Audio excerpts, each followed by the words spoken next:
I was so jealous of your show, seeing all the places that you were going and all this yummy food you were eating. Yes. And you were so pumped. Doesn't food excite you at the end of the day? It's my only reason for waking up in the morning. This is What a Joke With Tom Papa and Fortune Feimster. on Netflix is a Joke Radio. Were you a food critic before you did the Five Guys thing?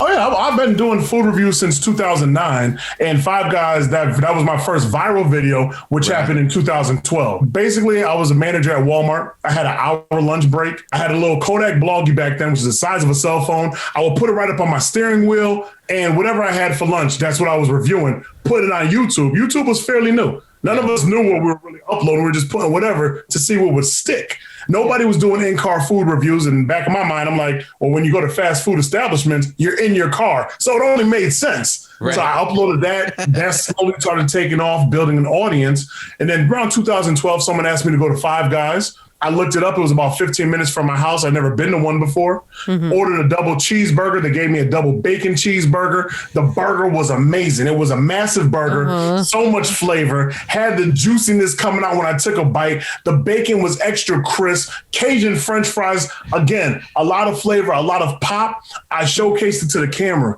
I made love to the burger that day. Visually and mentally, I made love to that burger, and the people felt it. Yeah. I think that was the very first review the people deeply felt, and that's why it went viral. And now we have Netflix, Fresh Fried and Crispy. And I hope the world is ready for this because it's going to be an emotional roller coaster ride. Yeah. Man, how I'm about to do damage. So you talking juicy? Got to be juicy. Mommy, chicken dry? If it's dry, we don't want it. We're gonna get 2 pieces of chicken. Oh, what you doing? We're gonna place it in the syrup. I thought we drizzled syrup on there. No, we're gonna dip it in this syrup, roll it around this syrup. That's a syrup bath. Look at the thing just dripping while the syrup is working. You didn't even hit it with the egg yet, and it's sitting on top of that cheese. So we're doing a little bit of runny style. And you're gonna love it.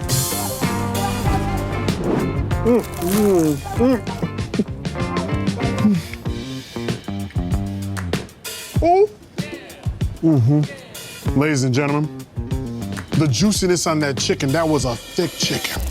Chicken has to be moist by choice. A little salty, a little bit of that pork love. But what really brought it all in was the Belgian waffle. You need the Belgian waffle bun. You need that Belgian waffle on top of that runny egg. I need it now.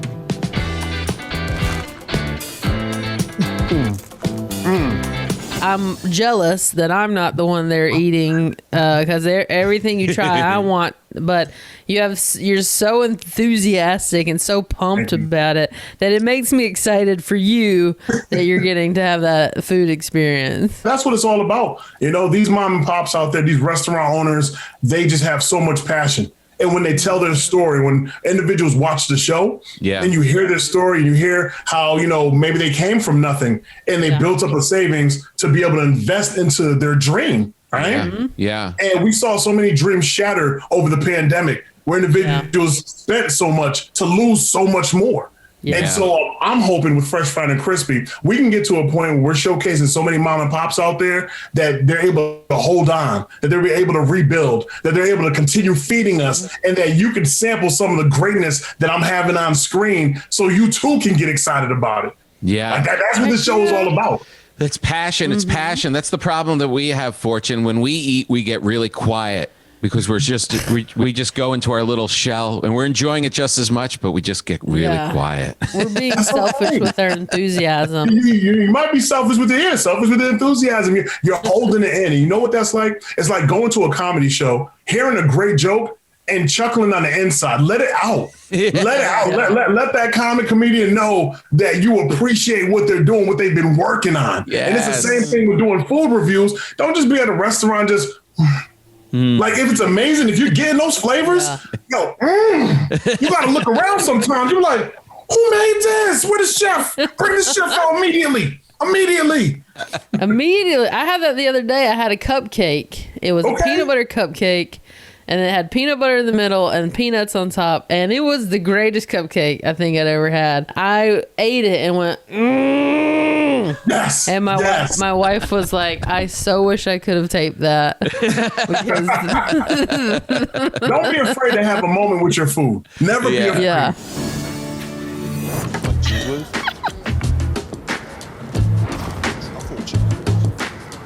Oh, that's looking real good right there.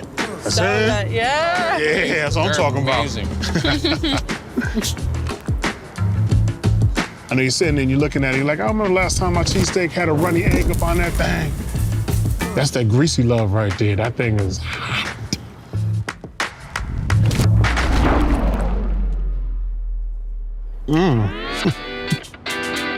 That fresh egg burst, the yolk on the drip, the salt, the pepper, the seasoning. Cheesy, creamy, thick, meaty, soft, savory, seductive. Thick. And you know we're in Cleveland because they put the spin on a cheesesteak and it's taking me there. Is there a spot that you carry with you or a couple of them that had a little impact on you, maybe surprised you in a way that you always think about? When we talk about a surprise, let's go to St. Louis to Sweet Art, which is a vegan bakery. Now, let me tell you something. If I was standing up right now and you saw the stature, there was nothing that screams vegan about me whatsoever. You can probably tell from the burgers that I eat and the steaks that I love. But I went to this vegan bakery and I didn't want to give it the chance that it forced me to give it. The foods forced me to change my mind when I took a bite of the cupcake and it melted in my mouth. It just dissipated. Like I didn't have time to chew it. It just like, what was that? And on my tongue, I was left with so much flavor. I was confused. And then I went to the back kitchen where Chef Rain was, and she said, "I seen you in that Popeyes commercial. Let me make you a real chicken sandwich." And I was like, oh, here we go. It's going to be another vegan that's going to tell me this is going to taste just like chicken. Ooh. Let me tell you something. She made a buffalo chicken, vegan style, that when I took a bite, I didn't need any juices to jump out on me. It had too much flavor. Too much flavor. I was like, what is this? Woman, what is this? What is this sorcery that you have going on in this buffalo chicken sandwich? And then I just took another bite and I fell apart. I walked away. I had to walk away because I didn't believe the moment that I was having with a vegan buffalo chicken sandwich. I was like, this is something I would have to get every time I come back. Wow. And I never thought I'd say I'd go back to a vegan spot after going there for the first time.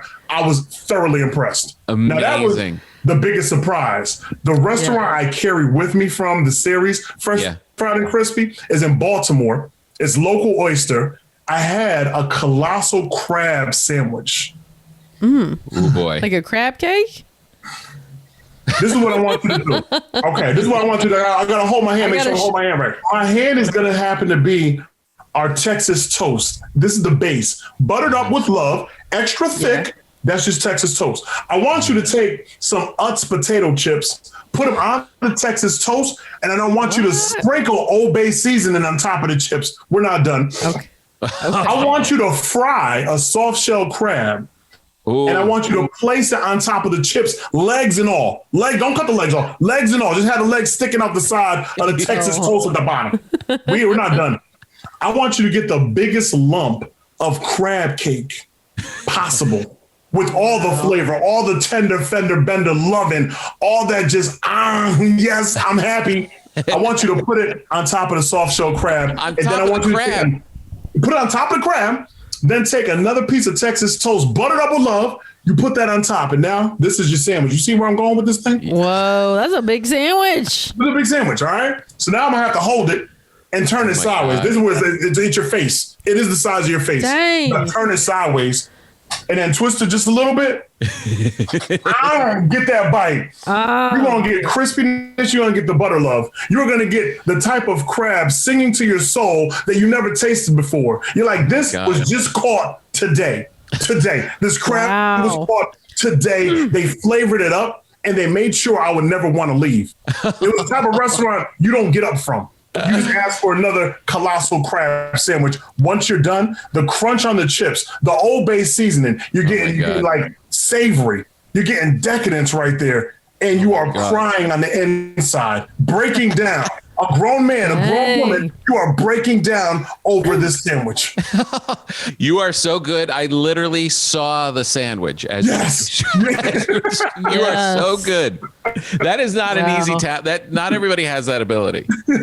Do you have a favorite fried chicken sandwich out there in America? Also, in the fast food game, because I do a lot of fast food reviews, it's Popeye's fried chicken sandwich. Aha. Popeye's fried chicken sandwich is my number one. I've put it up against other QSRs out there. They have not been dethroned yet. They have not been dethroned yet. The regular one or the spicy one?